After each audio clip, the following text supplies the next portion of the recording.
Agriculture and the food sector or agri-food in Sri Lanka have significant potential for inclusive growth to help alleviate extreme poverty, enhance rural incomes, and ensure food security.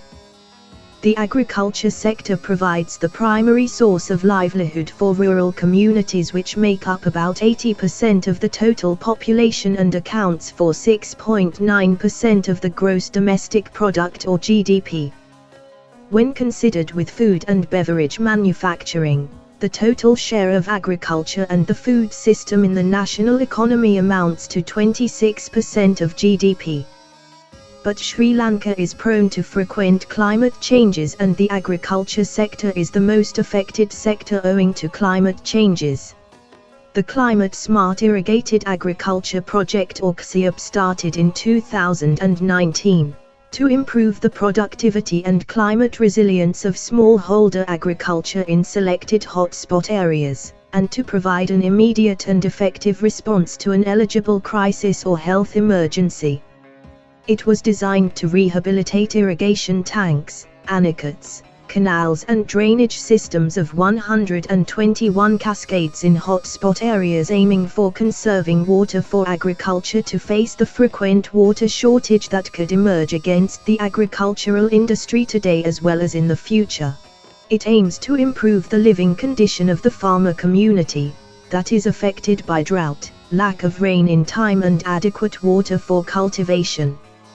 In the beginning, 1,400 irrigation tanks were planned to be rehabilitated under the project to enable over 66,000 farmer families to cultivate 81,468 hectares of land. During the first year of project implementation, cascades were planned for challenging climatic changes. Designs of tanks were carried out using model studies, and all stakeholders were educated on climate-smart agriculture or CSA technologies and practices. Prior to the project, tanks were dried up, people were digging pits in tank beds to take water, paddy fields are barren, children are malnutrition, and elephants come to settlements. During the second year of project implementation, contractors were educated about citizen engagement and safeguards. Bids were advertised, and suitable contracts were awarded for the rehabilitation of tank systems.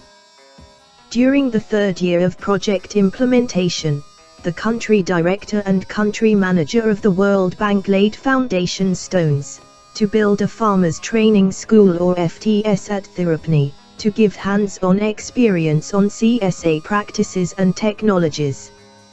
The FTS was ceremonially opened by the Minister of Agriculture for farmer leaders of the CSIAP.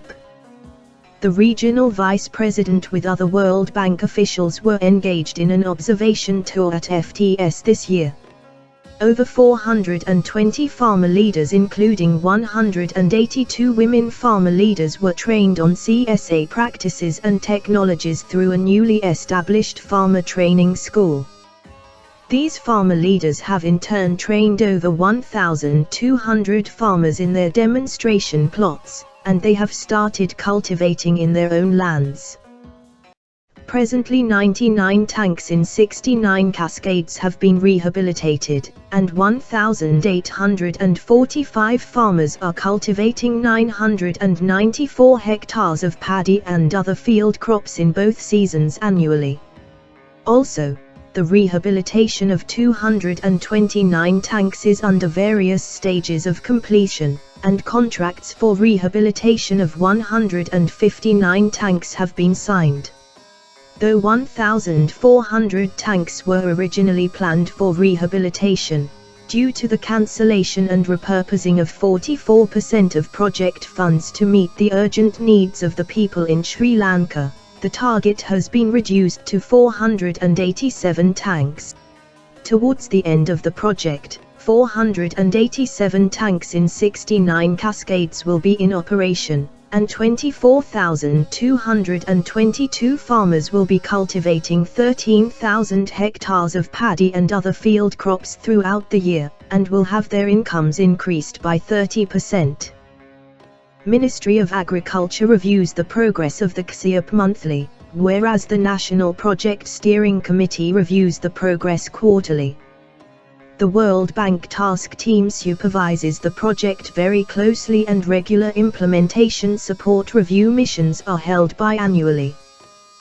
The objective of the CSIAP is being achieved through 1. Increased agriculture productivity, 2. Improved water productivity at farm and system level, 3. Enhanced crops diversification, and 4. Increased access to markets and development of market linkages in the 11 hotspot areas that are constituted by tank cascade systems.